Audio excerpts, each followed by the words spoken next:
ឡើយវីដេអូនេះលោកគ្រូបង្ហាញដើម្បីបញ្ចប់លំហាត់លំដាប់ derivative លំដាប់ខ្ពស់នៃលំហាត់ទី10ណាលំហាត់ទី10មើលមកទាំងអស់អង្គមកderivative ទី1លោកគ្រូ copy ពីលើនេះមកលឿនជាងណាឲ្យទាញមកយកអានេះ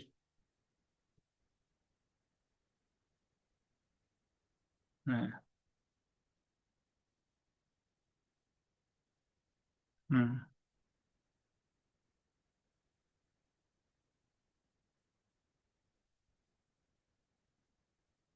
ទុកចោលលំហាត់ទី1គឺរាងអីគឺរាងអ៊ុយវេអញ្ចឹងអ៊ុយព្រីមវេដក derivative ទី1គឺអ៊ុយព្រីមវេអានេះ derivative ផាកូនណាអញ្ចឹងអ៊ុយព្រីមវេបូកវេព្រីមអ៊ុយអញ្ចឹងគ្រូដាក់មុខចោ x ព្រីមទៅជា x បូកឲ្យព្រីមអ៊ុយព្រីមវេព្រីម derivative នៃនៅតែដដែលអញ្ចឹងវាត្រូវបូកឲ្យអីបូកឲ្យ x ស្វ័យគុណព្រោះវានៅតែដកដែរអញ្ចឹង x នេះរក្សាអ៊ុយអានេះ v វានៅតែដកដែរ derivative វា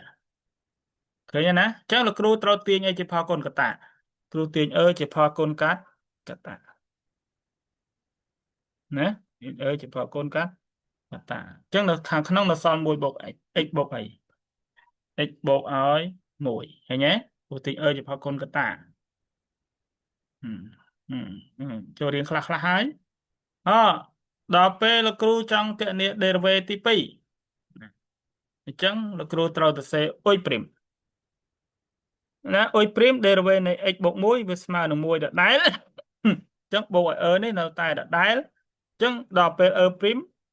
វានៅតែដដែល x បូក1ព្រីមវានៅតែអ៊ុយបើយើងនិយាយពី v ព្រីមវានៅតែដដែលអញ្ចឹងហ៎ដដែលតទៅទៀតយ៉ាងម៉េចលោកគ្រូចង់ទាញស្វ័យគុណជាផលគុណកតា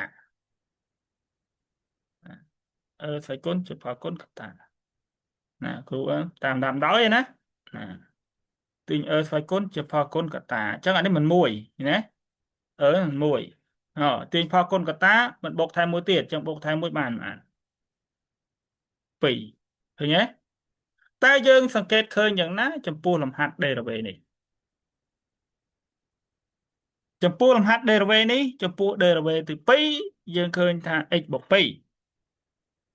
ដូច្នេះយើងអាចទាញបានដល់ derivative លំដាប់ n អានេះប្រកាសជា x បូកអីណាទាញបានចុចទៅដល់ x បូកឲ្យ n ណាឃើញទេឃើញរៀងវាលឿនណាណាគឺលឿនអូខេកាលណាដក derivative លំដាប់ n គឺដាក់ x បូកឲ្យ n ណាងាយណាងាយទេងាយទេតោះណា